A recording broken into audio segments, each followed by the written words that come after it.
Avtotest imtihonlarida ko'pchilik qiynayotgan ushbu svetofor haqida gaplashamiz. Ushbu svetofor tramvay va belgilangan yo'nalishdagi transport vositalarini harakatini tartibga solish uchun qo'llaniladi.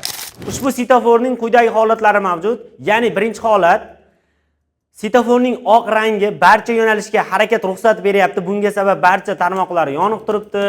Ikkinchi holatda esa faqat to'g'riga harakatlanish ruxsat beryapti. O'ng va chap yo'naltirgichlar o'chib turibdi. Uchinchi holatda esa faqat chapga harakat ruxsat beryapti. To'g'riga va o'ngga harakat o'chib turibdi. Hozirgi holatda faqat o'ngga ruxsat etilyapti.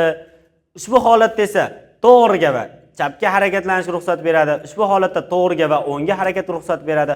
Ushbu holatda esa chapga va o'ngga harakat ruxsat etiladi. To'g'riga harakat yo'q, o'chib turibdi. Ushbu holatda esa harakatlanayotgan transport vositasiga harakatlanish uchun ruxsat yo'q. Buning sababi esa svetoforning asosiy tarmoq o'chib turibdi. Svetoforimiz oq rangdan tashkil topgan bo'lib, ya'ni agarda svetofor oq rangi o'chik holatda bo'ladigan bo'lsa, ushbu holat harakatlanish yo'q degan ma'noni bildiradi. Ushbu svetofor qatnashgan quyidagi savollarni ko'rib chiqamiz. Birinchi savol: harakatlanish qaysi yo'nalishga ruxsat etilgan? Ushbu holatda ko'rinib turibdiki, tramvay to'g'riga, o'ngga, chapga harakatlanishga yo'naltirgich qo'yilgan, lekin tramvayga barcha yo'nalishga harakat taqiqlangan. Bunga sabab asosiy tarmoq o'chik bo'lganligi uchun tramvay harakatlana olmaydi. Ko'pchilik chalg'ib ushbu svetoforga adashib qolishi mumkin. Adashmanglar, chunki bu savolning javobi barcha yo'nalishga harakatlanish taqiqlangan. Oldingi savolimizni sal o'zgartirilgan varianti.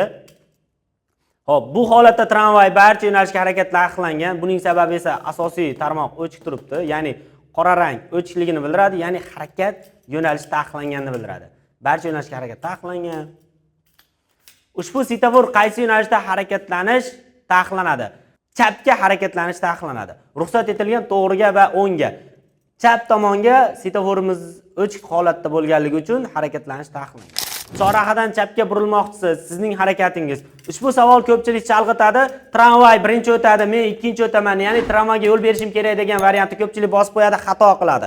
Ushbu savolning esa chorrahada birinchi bo'lib o'tasiz. Bunga sabab svetoforimiz qora rangda turganligi uchun tramvay harakatlanish taqiqlangan.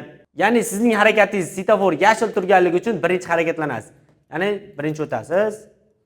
Mazkur svetofor quyidagi transport vositalarini harakat tartibga solish uchun qo'llanadi. Ya'ni ushbu svetoforimiz tramvay shuningdek belgilangan yo'nalishdagi harakatlanadigan transport vositalarini harakatini tartibga solish uchun qo'llaniladi. To'g'ri javob F2.